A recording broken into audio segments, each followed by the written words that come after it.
Kereta kencono tinarik turunggo catur. Ini adalah filosofi Jawa di kitab pewayangan bahwa kereta itu melambangkan kehidupan jiwa manusia yang ditarik oleh 4 kuda dengan 4 warna yang berbeda: putih, merah, kuning, dan hitam. Kereta kencono tinarik turunggo catur dipun tarik kelawan jaran sekawan warni petak kuning cemeng kali habrit. Itu menunjukkan bahwa manungsa lan kamanungsan kadunungan piranti sekawan. Kereta kencana yang indah dan nyaman yang dinaiki oleh seorang kesatria, Arjuna Wiwaha, ditarik oleh kuda 4, kuda putih, kuda kuning, kuda merah, kuda hitam. Dan keempat ekor kuda ini dikendalikan oleh seorang kusir, yaitu Kresna, sebagai gurunya Pandawa. Demikian juga kereta kencana yang indah yang nyaman ini adalah menunjukkan, melambangkan kehidupan manusia, tubuh manusia, raga manusia yang sedang dinaiki oleh diri kita yang sejati, yaitu seorang kesatria, bagian daripada nur ilahi, diri kita yang sejati sedang melakukan perjalanan menuju ke ilahi robbi, innalillahi wa inna ilaihi rojiun. Asalnya dari Allah, akan kembali kepada Allah. Dan kehidupan ini ditarik oleh 4 nafsu, melambangkan 4 kuda tadi. 4 nafsu tadi adalah kuda putih sebagai mutmainah, kuda merah sebagai nafsu amarah, kuda kuning sebagai nafsu sufiyah, kuda hitam sebagai nafsu lawamah. Bayangkan apabila salah satu daripada kuda ini tidak berjalan pada semestinya, maka akan membahayakan daripada perjalanan kereta, perjalanan seorang kesatria. Maka untuk kuda bisa bersinergi jalan mestinya, maka harus dikendalikan oleh seorang kusir, yaitu Kresna. Kresna adalah ibarat guru sejati diri kita, sebagaimana Kresna di dalam pewayangan sebagai gurunya Pandawa, sehingga Pandawa memperoleh kemenangannya pada perang Baratayuda Jayabinangun, yaitu perangnya 5 kesatria Pandawa melawan 100 Kurawa. 5 kesatria Pandawa melambangkan sifat baik kita yang sedikit melawan sifat buruk kita yang banyak.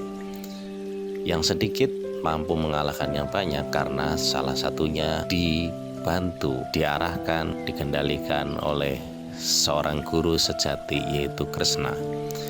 Kresna di dalam pewayangan sering diwarnakan hijau, diartikan dalam bahasa Arab sebagai khidir. Maka seorang diri yang sejati harus menemukan guru sejatinya, harus menemukan khidirnya, supaya bisa mengendalikan 4 nafsunya, yaitu nafsu mutmainah, nafsu sufiyah, nafsu amarah, nafsu lawamah.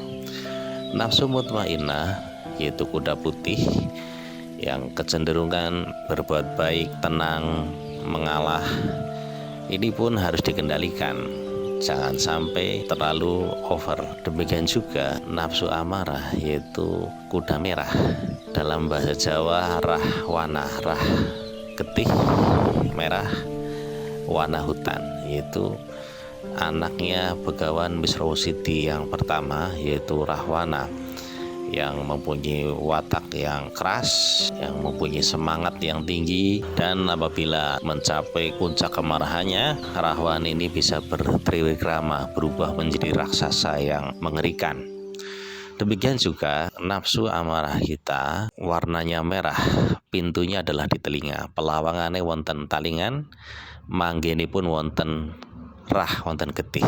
Pintunya di telinga kita dan tempatnya adalah di darah, dan dia bisa berubah menjadi raksasa yang bisa menerkam diri kita sendiri. Maka sebagaimana yang disabdakan oleh Nabi, bahwa orang yang kuat adalah orang yang mampu menahan amarahnya ketika dia sedang marah. Dan ketika kamu sedang marah dan kamu berdiri, maka duduklah. Ketika kamu masih marah, maka berbaringlah.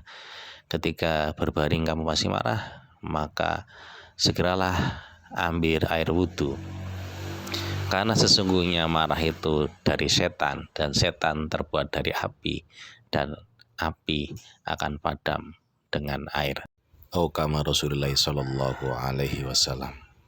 Nafsu yang ketiga yaitu nafsu sufiyah kuda kuning, yaitu nafsu yang pelawangan nih saking meripat manggene wonten empedu. Jadi pintunya dari mata dan tempatnya di empedu. Ini adalah nafsu kaindran, kesenangan, keduniaan. Maka dilambangkan sebagai anaknya Begawan Misrawasiti yang ketiga, yang perempuan, itu Dewi Sarpokanoko. Perempuan sebagai lambang keduniaan, kesenangan dunia, melik barang kang melok, menyenangi hal-hal keduniaan kaindran. Ini juga harus dikendalikan supaya pada proporsinya. Demikian juga nafsu amarah yang merah tadi juga harus dikendalikan pada proporsinya yang tepat. Demikian juga nafsu yang keempat yaitu nafsu lawamah, yaitu nafsu hayawan, nafsu rudang sing turu madangi sing kawin, yaitu dilambangkan sebagai anaknya Begawan Misrawasiti yang nomor 2 yaitu Kumbokarno. Itu raksasa hitam yang malas, senangnya makan, minum, dan tidur. Nafsu ini juga dibutuhkan untuk kelangsungan hidup manusia, meneruskan keturunan hidup manusia. Tapi juga harus dikendalikan. Seperti kuda empat ini, keempat-empatnya dibutuhkan, tetapi harus dikendalikan supaya bersinergi, tidak liar. Yang mengendalikan ini adalah Krishna sebagai guru yang sejati, sehingga perjalanan akan nyaman dan kereta kencana, dan diri kita Arjuna Satria yang sejati, diri kita yang sejati akan bertemu dengan Tuhan yang sejati, Ilahi Robbi, dengan perjalanan yang selamat, tenang, dan sampai kepada tujuan.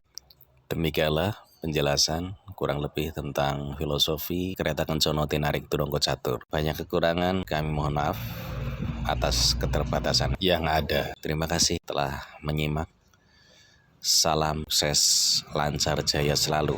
Salam BMW Beja Mulia Waskita.